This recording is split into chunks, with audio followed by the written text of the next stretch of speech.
I decided to do my project on epilepsy because I had this friend in high school who I ran track and cross country with, and she had epilepsy, and she was really good at cross country and track.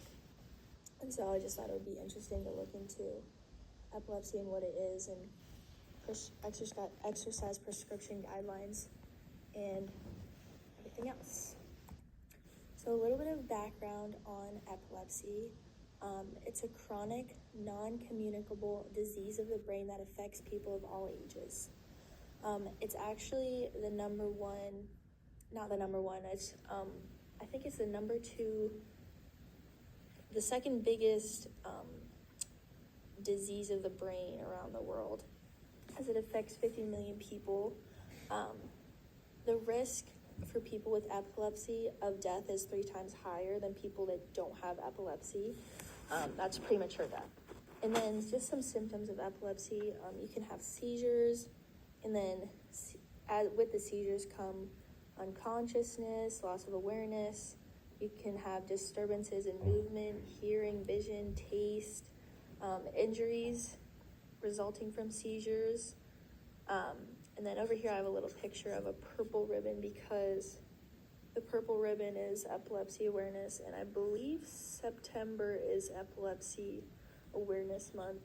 And then some common treatments that will be discussed in this presentation are medicines that you can take, surgeries that can be performed, there's stimulation devices, and even the keto diet. So some risk factors. In most cases, scientists and doctors don't actually know but there are some potential causes. Just to name a few: brain damage, which causes loss of oxygen to the brain, abnormalities or genetic conditions associated with brain malformations, severe head injuries, strokes that restrict oxygen to the brain, infections of the brain like meningitis, certain genetic syndromes, and brain tumors. These all have been things that scientists have thought to have led to epilepsy in patients. So a little bit of pathophysiology of epilepsy.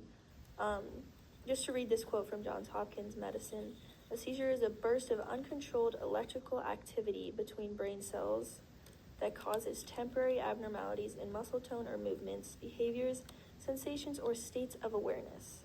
So basically during a seizure, neurons fire abnormally. So think of it like a bunch of neurons fire at the same time, which isn't how they usually are supposed to work. So lots of neurons fire at the same time at a higher rate than usual, causing involuntary movements, sensations, emotions, and behaviors. And then some symptoms of seizures are jerking movements, drooling, rapid eye movement, grunting sounds, unconsciousness. Oftentimes people say they have this feeling of like aura feeling before they have a seizure, dizziness, and convulsions. And then in the bottom right hand, we can see this picture that kind of shows the neurons, and then the partial and generalized seizures, which we'll talk about next. So then seizure types. So if you have a seizure that lasts more than 5 minutes, or if you are a person that has more than one seizure within 5 minutes, then that is called status epilepticus. And then in the slide earlier where we had the partial and generalized seizures, the partial seizures is when you have abnormal brain functions in only one hemisphere or one part of the brain, one or more parts of the brain, but it's usually in one hemisphere. And then you can have simple partial, which is consciousness is not lost, but you get muscle tightening, numbness, tingling, you get a blank stare. Or you could have complex partial, which consciousness is lost and usually lasts 1 to 2 minutes, and that usually occurs in the temporal lobe.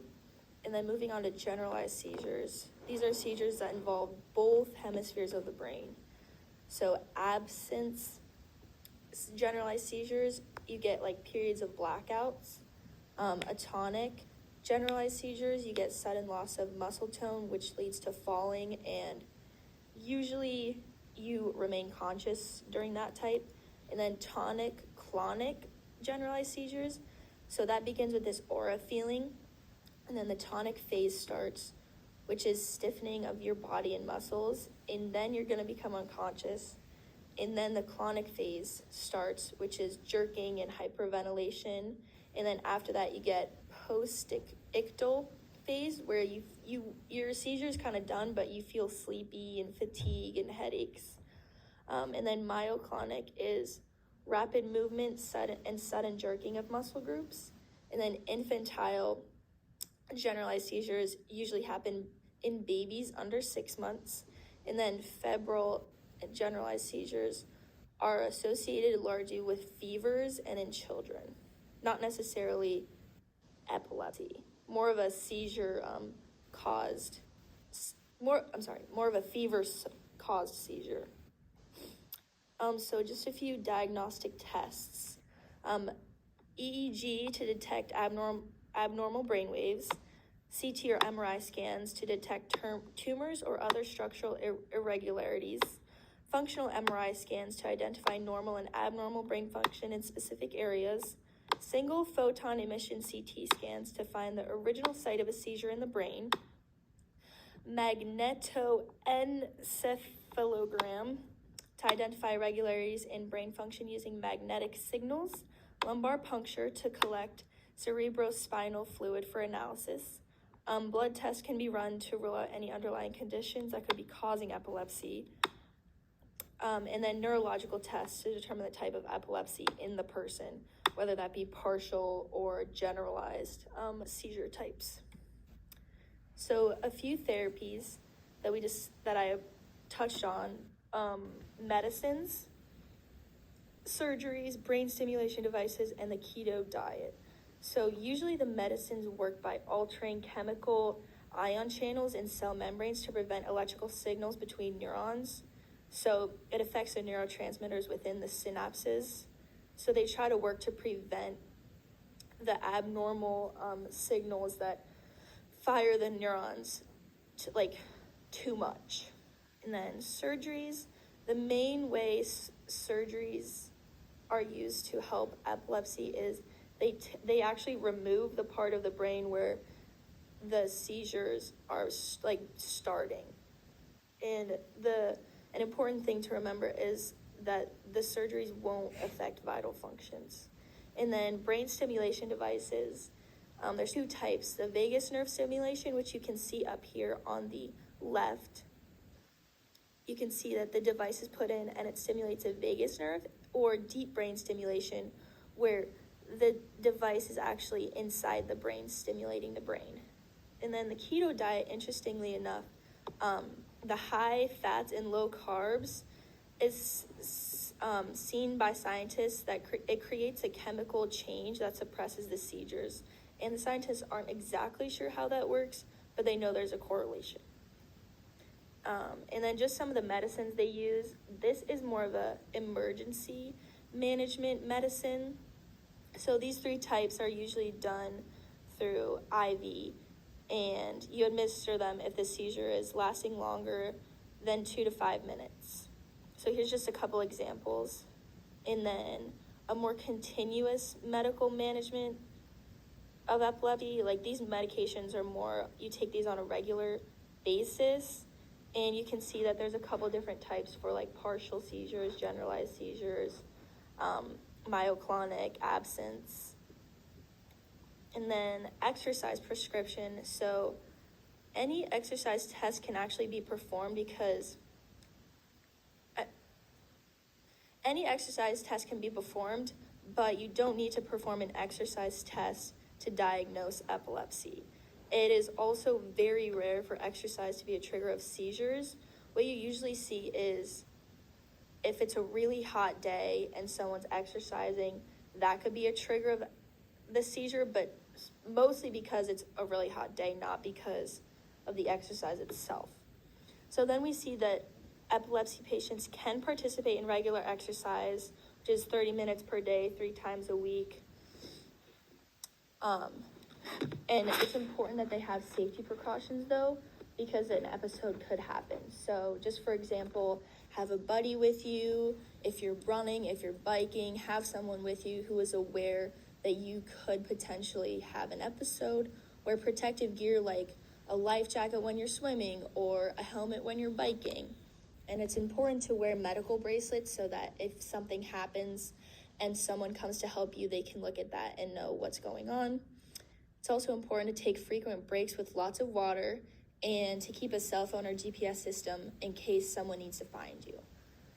Research does show that physical activity does lessen the risk for seizures. And just another thing to note is it's important to be cautious with contact sports because there is a risk for concussions and other injuries to the epileptic person and other people in the sport. Scientists also say that to be on the safe side, it's smart to start with low intensity and gradually increase based on toleration of intensities. So, for example, start with 5 minutes of exercise and work your way up to that 30 minutes per day. So then just a couple types of new research. The single photon emission computed tomography. That's a new method for triggering and imaging seizures. So they use it to discover how and why seizures occur. It's a type of method that patients and doctors can use to wait for seizures to occur.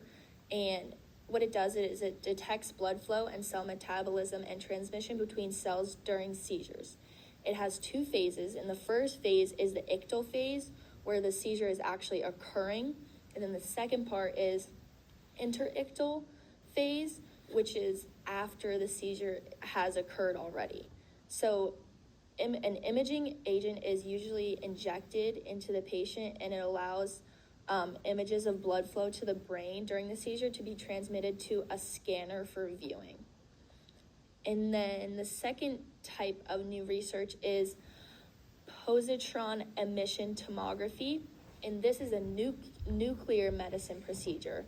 And what they do is they inject into the vein a radioactive material that moves through the vein, or moves through the brain, and the machine can record images, and the doctors are actually monitoring like blood work on the opposite arm of where the radioactive material is getting injected. So this shows changes in brain metabolism and chemistry, and this method is actually used for a lot of different types of brain diseases, not just for patients with epilepsy. And then another interesting newer research method is medicinal marijuana use. There's not a lot of research yet because it's hard to perform this type of research because they don't have funding, but some articles have said that the use of marijuana helps prevent seizures in patients with epilepsy. And then these are my references.